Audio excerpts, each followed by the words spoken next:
Good evening all of you. आज से हम शुरू करने वाले हैं टेंथ की मैथ्स की बुक और हम स्टार्ट करने वाले हैं फर्स्ट चैप्टर। पहले फर्स्ट चैप्टर के बारे में थोड़ा इंट्रोडक्शन हो जाए, उसके बाद हम आगे बढ़ते हैं। ठीक है, तो फर्स्ट चैप्टर का नाम है रियल नंबर। हिंदी में बोलेंगे तो वास्तविक संख्याएं बोलेंगे। ठीक है, तो आज हम पहले इंट्रोडक्शन करते हैं और थोड़ी बहुत उसके बारे में जानकारी लेते हैं और उसके बाद हम आगे बढ़ेंगे। तो देखिए, फर्स्ट में चैप्टर का नाम है वास्तविक संख्याएं, मतलब रियल नंबर। ठीक है, और हम इसके फर्स्ट चैप्टर में क्या क्या पढ़ेंगे वो हम आपको बताते हैं। टॉपिक लिख रखा है। फर्स्ट टॉपिक आता है हमारा चैप्टर का नाम, जो कि हम पहले से भी आपको पढ़ा चुके हैं, पीछे वीडियो आप चेक कर सकते हैं। ठीक है, जनरल मैथमेटिक्स करके नंबर सिस्टम। तो वास्तविक संख्या पहला टॉपिक है हमारा, वास्तविक संख्या।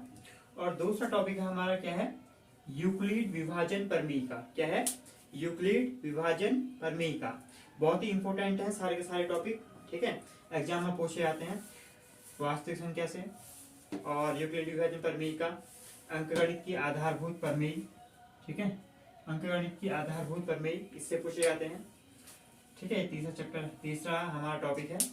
और चौथा टॉपिक है हमारा एलसीएम और एचसीएफ में रिलेशन। ठीक है, एलसीएम और एचसीएफ में रिलेशन। ठीक है, चौथा टॉपिक हमारा ये होगा। और पांचवा टॉपिक होगा हमारा अपरिमेय संख्याओं का पुनर्भ्रमण। क्या है, अपरिमेय संख्याओं का पुनर्भ्रमण। इसमें से भी क्वेश्चन पूछे जाते हैं। ठीक है, और लास्ट टॉपिक है हमारा इस चैप्टर का परिमेय संख्याओं व उनके दशमलव प्रसारों का पुनर्भ्रमण। ठीक है, तो पहले हम क्या समझेंगे, वास्तविक संख्या समझेंगे और उनके बीच की जो भी चीजें होंगी वो हम आपको बताएंगे। ठीक है, तो पहले वास्तविक संख्या से स्टार्ट करते हैं। ठीक है, फिर हम पढ़ेंगे यूक्लिड विभाजन प्रमेय का। ठीक है, तो आइए स्टार्ट करते हैं वास्तविक संख्याएं।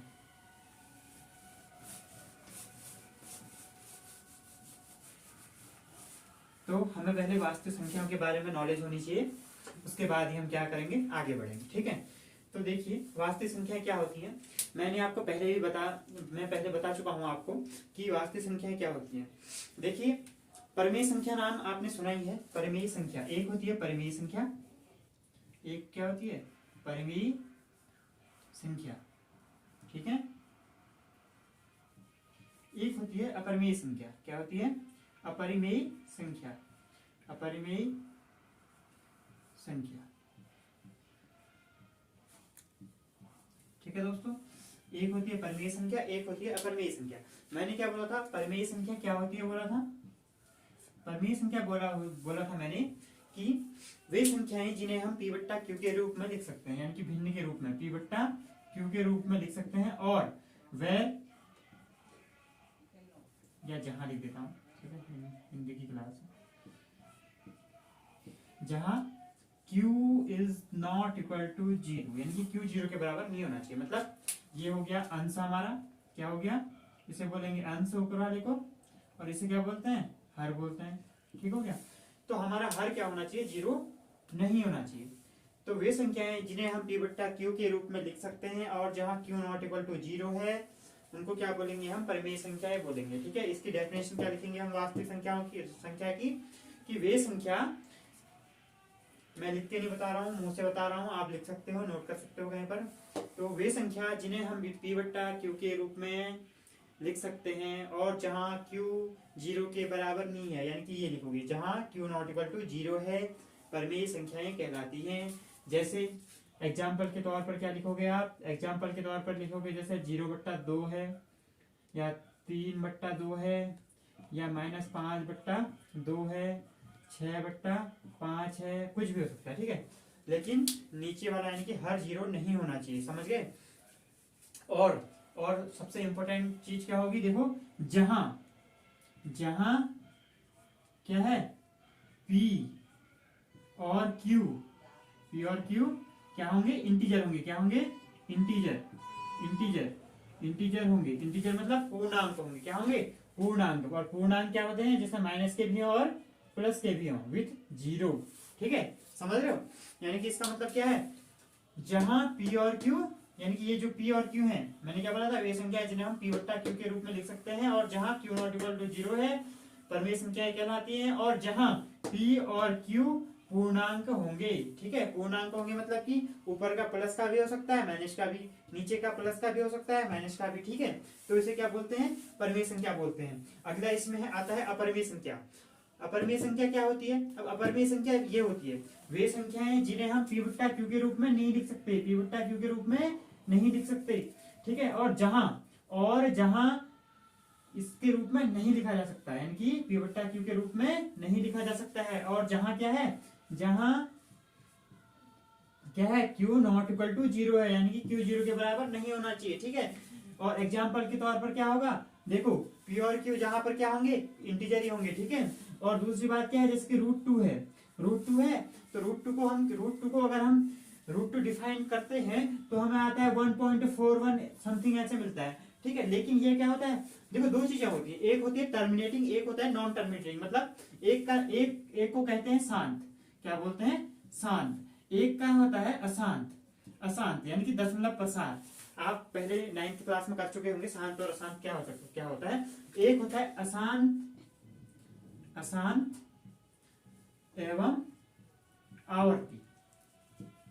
क्या होता है, अशांत एवं आवर्ती। ठीक हो गया, शांत, अशांत और अशांत एवं आवर्ती। इसको इंग्लिश में बोला जाता है शांत, यानी कि टर्मिनेटिंग। ठीक हो गया, और ये होता है नॉन टर्मिनेटिंग।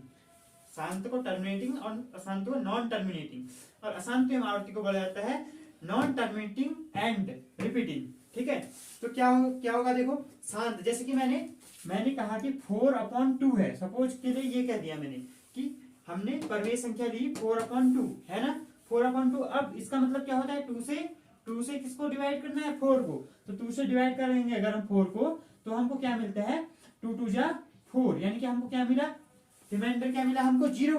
तो इसका मतलब क्या हो गया, इसके आगे कुछ हो सकता है नहीं, हमारा तो यहीं पे शांत हो गया। इसे बोलेंगे टर्मिनेटिंग। क्या हो गया, टर्मिनेटिंग टर्म। ये क्या हो गया, 4/2 जो हमारा वो टर्मिनेटिंग है। ठीक हो गया, यानी कि हमने 2 से 4 को अगर भाग किया तो हमको 0 मिला, और 2 हमको क्या मिला, भाग पर यानी कि कोसेंट मिला। ठीक हो गया, तो देखिए आगे क्या होगा, जैसे कि अगर हमने क्या कहा, देखो मैंने कहा 3, क्या कहा, 3 है।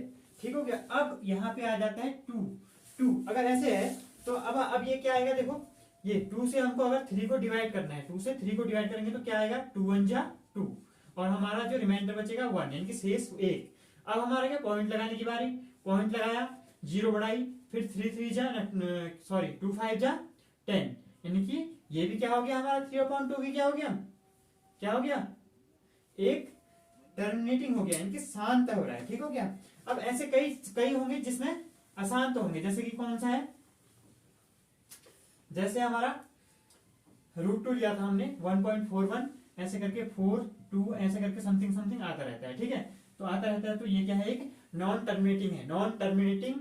ठीक है, अगर जैसे हमने जैसे कोई ले लिया, जैसे कि माना सपोज करो कोई भी यहाँ पे p, यानी p की जगह कुछ है और q की जगह कुछ है। ठीक हो गया, अब हमने लिया और उसका अगर जो दशमलव मतलब जैसे ऐसा आ रहा है कुछ 3 पॉइंट जैसे 131, अब सपोज करो कि ये वाली जो 3131 है ये रिपीटिंग हो रही है, माने कि इसके बाद 3131 आ रहा है, तो इसको हम क्या लिखेंगे, ये हो गया। अब इसका मतलब क्या है, देखो कि अशांत तो है क्योंकि आता रह रहा है। ठीक है, अशांत तो है जैसे कि ये, अब इसके बाद 3131 बाय द वे आता रहता है। ठीक है, तो लेकिन ये अशांत तो है, अशांत है, लेकिन क्या है, आवर्ती है। क्या है, आवर्ती है। किसकी आवर्ती है, 31 की। तो इसे हम क्या लिख सकते हैं, देखो इसे हम लिख सकते हैं 3.131 का बार। ठीक है, इसका मतलब ये हो जाएगा कि ये क्या है, एक ऐसी टर्म है कि जो क्या है, नॉन टर्मिनेटिंग है, यानी कि अशांत है और आवर्ती है। किसकी है, 3 और 1 की क्या है,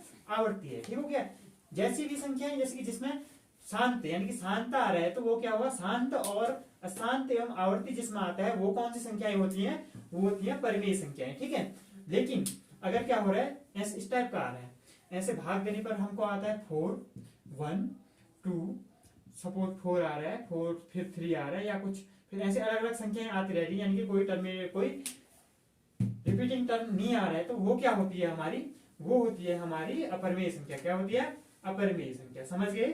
ठीक हो गया।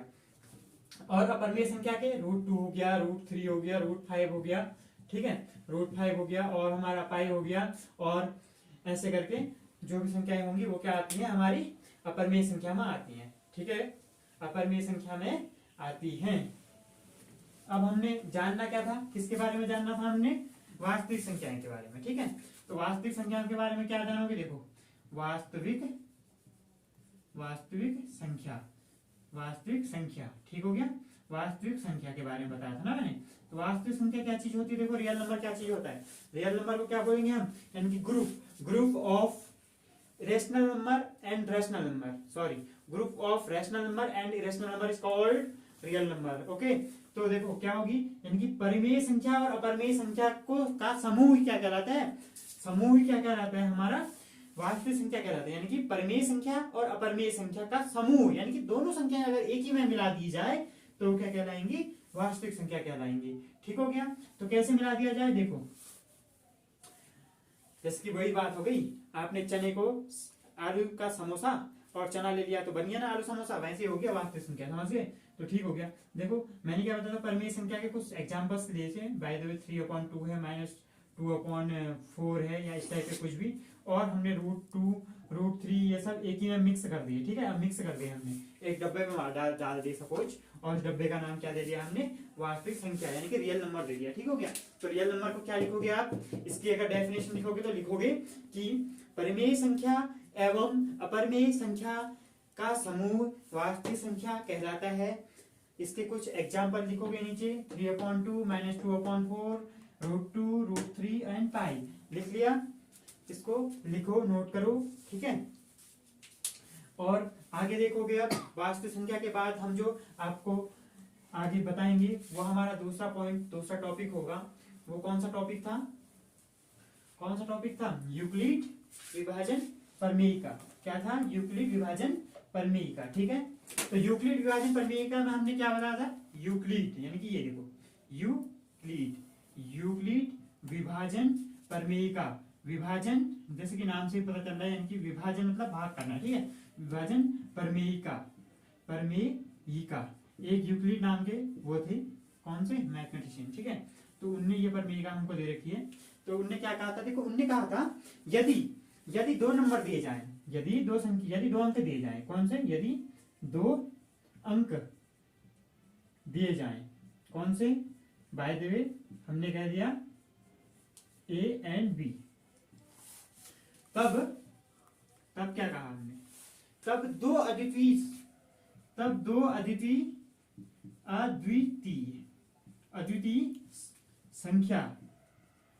संख्या होंगी। कौन सी होंगी? A, Q and R। इसका मतलब क्या है? देखो, अगर हमें कोई ऐसी यूक्लिड विभाजन ने कहा यदि 2 अंक दिए जाएं A एंड B, तब 2 अद्वितीय संख्या होंगी Q और R। कैसे होंगी? तब क्या होगा? तब क्या होगा?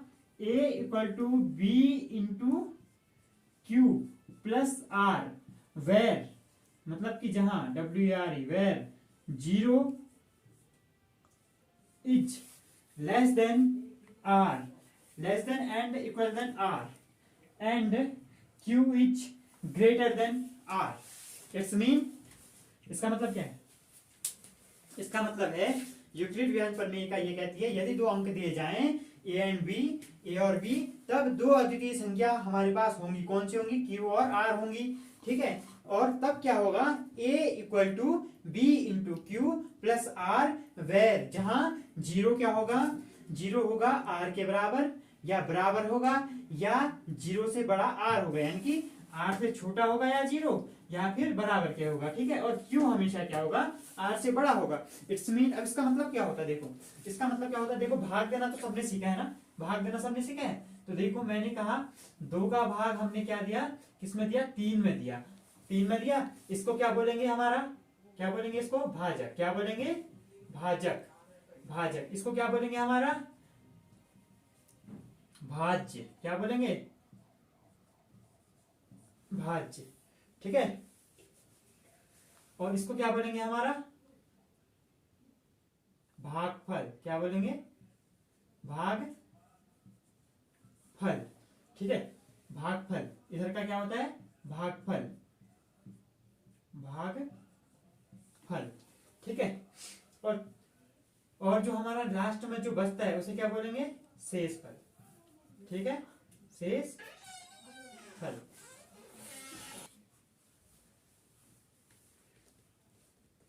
तो देखिए जरा एक बार फिर से देखो, माना कि हम 3 को आज तक ऐसा ही सीखा था ना, 2 से हमको 3 को क्या करना है भाग करना है, करते हैं। चलो 2 1 जा 2, यानी कि 2 1 का 2, और 3 में से 2 घटा हमारा क्या बचता है 6। अब ये तो सबको पता है ना।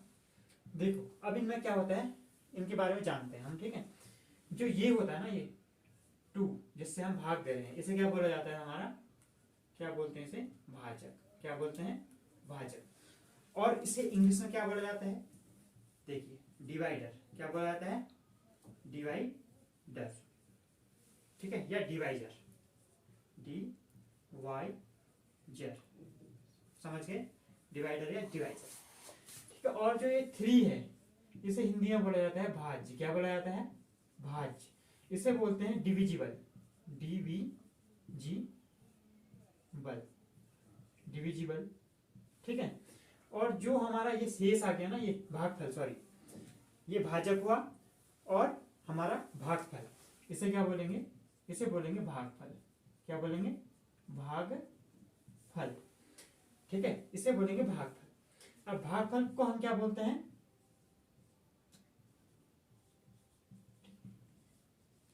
कोसेंट, क्या बोलते हैं कोसेंट। और जो हमारा ये है शेष, इसे क्या बोलेंगे हम रिमाइंडर, क्या बोलेंगे रिमाइंडर, रिमाइंडर, ठीक हो गया। रिमाइंडर मतलब शेष, शेष फल। देखिए ध्यान से देखो, मैंने क्या बोला, 2 से हमको 3 को भाग करना है, और जिससे हम भाग कर रहे हैं उसे बोलेंगे भाजक, यानी कि डिवाइडर या डिवीजर, ठीक है, डिवाइजर, सॉरी डिवाइडर और डिवाइजर, ठीक है। और 3 जिसको हम भाग दे रहे हैं इसे बोलते हैं हिंदी में भाज्य और डिविजिबल, या ये क्या बोलेंगे डिवाइडेंड, ठीक है। अगला है, अगर हमने 3 को भाग किया 2 1 का, तो कितनी बार, 1 बार, तो ये क्या हुआ हमारा भागफल हुआ, जिसे क्या बोलेंगे कोसेंट बोलेंगे, ठीक हो गया। और जो हमारा शेष बचता है उसे कहते हैं शेषफल, और इंग्लिश में बोला जाता है उसे रिमाइंडर, क्या बोला जाता है रिमाइंडर, रिमाइंडर, ठीक हो गया रिमाइंडर। इतनी से ध्यान दो, इसके आगे हम बताएंगे। देखो अगर यहाँ पे लिखा है ना, देखो अब हमारी जो यूक्लिड प्रमेयिका कहती है, वो कहती है कि अगर हम 2 नंबर दे जाए, यानी कि ए और बी, तब हमें क्या मिलता है, एक मिलता है क्यू और एक मिलता है आर, समझ गए, ठीक है। अब देखो, ठीक है, पहले ये समझो, ठीक है। तो यहाँ पे ए और बी क्या है, ए और बी क्या है, क्या है, ए यहां पर क्या है भाज्य, दिख रहा है, ठीक है। ए यहां पर क्या है भाज्य, भाज्य है, समझ गए, जिसको हमने भाग करना है, जिसको हमने क्या करना है भाज्य, जिसको हमने भाग करना है, ठीक है। अब देखो बी क्या है यहाँ पर, बी क्या है यहाँ पर, बी है हमारा जिससे हम भाग कर रहे हैं, मतलब क्या है भाजक, क्या है भाजक, समझ गए। देखो सारी चीजें आएंगी यही वाली, देखो जिसको भाग करना है इसको आगे रख दिया और भाज्य बोला, और बी इनकी ये दोनों जब गुणा होंगे तभी तो ये आएगा। देखो भाजक और भागफल जब गुणा होंगे तभी तो ये आएगा, तो यही तो है, ये भाजक है और ये क्या है हमारा क्यू, क्यू मीन्स कोसेंट और भागफल, तो गुणा क्यू मतलब क्या हो गया भागफल, क्या हो गया भागफल, ठीक है। और प्लस, प्लस क्या होता है हमारा ये शेषफल, प्लस शेषफल। देखो हमने यही तो किया, जब 2 से हमने 3 को भाग करना था भाज्य को, तो 2 से हमने 1 को गुणा किया, 2 1 का 2, तो 2 गुणा 1 किया ना, तो ये तो करना है, देखो 2 भाजक है और 1 भागफल, तो 2 1 का 2 और प्लस शेषफल, देखो 3 आया ना, ठीक है। तो देखो भाज्य गुणा भाजक प्लस नहीं, भाज्य इक्वल टू भाजक गुणा भागफल प्लस शेषफल, ठीक है। यही कहती है यूक्लिड विभाजन प्रमेय का, और इसी के आधार पर चलना है हमको, ठीक है। तो देखो, और यहाँ पे क्या कहता है, देखो zero is less than R and, देखो इसका मतलब क्या है, यहाँ पे क्या होगा, जीरो क्या होगा, देखो zero less than or equal then, zero less than and equal to R, ठीक है, आर लेस देन क्यू, यानी कि देखो इसी में देख लो, इसी में समझ लो, ठीक है, इसी में समझ लेते हैं कि जीरो या तो कह रहा है आर के बराबर होगा, यानी कि ये आर क्या होगा, सॉरी आर क्या होगा, या जीरो के बराबर या क्या जीरो से बड़ा, या आर जीरो के बराबर होगा या जीरो से बड़ा, तो क्या हुआ, देखो आर क्या है, एक है, यानी कि जीरो से बड़ा है, और क्यू आर से ही बड़ा होगा, देखो क्यू कौन सा है, ये क्यू कौन सा है, ये ना, तो क्यू हमेशा क्या होगा, बड़ा होगा कह रहे हैं, ठीक है, मतलब यानी कि कहने का मतलब है कि क्यू तो चलो ठीक है, यहाँ पे बराबर दिख रहा है दोनों को, क्यू इक्वल टू 1 और आर इक्वल टू भी 1 है, तो इसका मतलब क्या है, देखो आर क्या होगा, जो आर होगा या तो हो सकता है जीरो से बड़ा हो या जीरो के बराबर भी आएगा, ठीक है, और क्यू इस जीरो से हमेशा मतलब बड़ा ही होगा, यानी कि ठीक है, ठीक, यानी कि जीरो नहीं होगा, इसका मतलब ठीक है, ये है। अब देखो एक क्वेश्चन करते हैं तो तब समझ में आएगा आपको, ठीक है।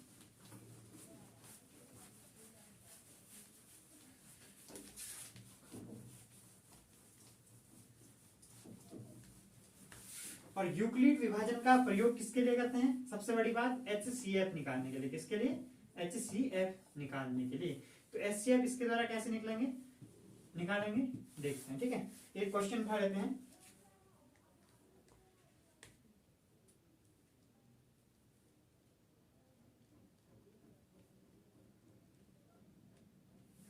देखिए हमने क्वेश्चन ले लिया, इसमें से एग्जाम्पल है, एग्जाम्पल मिला है हमको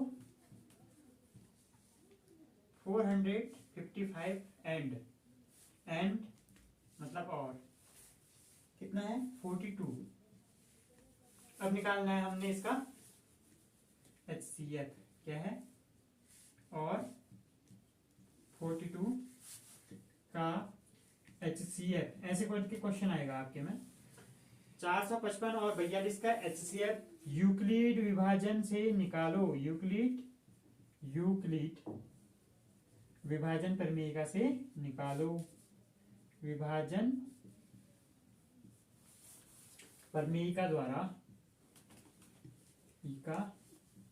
द्वारा ज्ञात करो या निकालो, जो भी आएगा ऐसा ही आएगा, ठीक है। देखो तो क्या होगा, देखो इसको कैसे करेंगे, हल लिखो पहले, ठीक है, एक संज्ञा देता हूं, सारे अपने आप आ जाएंगे, ठीक है। तो देखो पहले क्या करना है, हम लिखेंगे चूंकि या क्योंकि यूक्लिड विभाजन प्रमेय का कहती है हमें a equal to B into Q plus R, ऐसा ही तो कहती है, यानी कि मतलब भाजक, मतलब ये भाजक इक्वल टू भागफल, सॉरी भाजक गलत लिख रहा हूं, भाज्य इक्वल टू भाजक इंटू क्यू, यानी कि भागफल प्लस शेषफल, यही तो हुआ, ये तो समझाया था मैंने अभी कि यूक्लिड प्रमेय का कहती है a equal to B into Q plus R, इसका मतलब क्या होता है, भाज्य गुणा इक्वल टू भाजक इंटू भागफल प्लस शेषफल। तो देखो क्या होगा, पहले इसे लिखेंगे चूंकि, और किसको किससे डिवाइड करना है, और हम कैसे चुनेंगे, भाज्य कौन सा चुनेंगे, इनमें से भाजक कौन सा चुनेंगे, जो सबसे बड़ा होगा वही क्या होगा, हमारा भाज्य होगा। तो लिखेंगे चूंकि 455 इज ग्रेटर देन 42, ठीक है, इसीलिए यूक्लिड प्रमेय का अनुसार, यूक्लिड प्रमेय का द्वारा, ठीक है, चरण फर्स्ट, चरण एक क्या होगा, क्या मानेंगे हम 455 को भाजक और 42 को क्या मानेंगे, ये भाजक और 455 को क्या मानेंगे, भाज्य। तो 42 का कितनी बार गुणा किया जाए कि 455 आ जाए, ठीक है। तो ऐसे करना है, देखो जैसे 42 का भाग करना है हमने 455 में, ठीक है। तो कितना आएगा, 42 तो सीधे सीधे कर सकते हैं, 42 का 42 और 3 हमारा शेष बचता है, 5 का 5 उतरता है, ये अब जा सकता है नहीं, तो बस इतना ही करना है। तो 42 को, और हमारा अगर 35 में, ये देखो 35 में हमारा नहीं जाएगा, तो क्या लगा देंगे, 0, ठीक है। तो देखो कितना आएगा, देखो तो देखिए 455 है ना, तो 455 में 42 का हमने भाग देना था इस वाले सूत्र में। देखो भाजक की जगह हमने 42 रखा और भागफल कितना आया हमारा, वहां से देख सकते हैं 10, ठीक है। तो 42 और ये, तो 42 दशमलव कितना होता है, 420। जब 420 को इसमें से घटाएंगे तभी तो आएगा ना 35। 35 देखो अब क्या लिखेंगे, बिकॉज यानी कि चूंकि या क्योंकि, देखो r is not equal to 0, यानी कि हमको ये प्रोसेस, ये जो है, जो स्टेप कहां तक करने हैं हमको, जब तक हमारा जो r है यानी कि ये वाला, ठीक है, r 0 के बराबर प्राप्त नहीं होता, तब तक हम ये स्टेप को हम दोहराते रखेंगे, समझ गए। तो क्या लिखेंगे, देखो r is not equal to 0, इसीलिए क्या लिखेंगे, इसीलिए क्या होगा, अब जो हमारा 42 था ना, ये 42 जो हमारा भाजक था ना यहाँ, वो क्या बनेगा 42, यानी कि ये, ठीक है। तो ये क्या बन जाएगा, 42 इज ग्रेटर देन 35, ठीक है। तो भाजक क्या है हमारा, भागफल से बड़ा है, ठीक है, क्योंकि देखो लिखा था ना Q इज, ये लिखा था वहां पे, तो ठीक हो गया। अब क्या करेंगे, अगले अगले अगले स्टेप में, चरण क्या है, 2 में, दिख रहा है, चरण 2 में, ठीक है।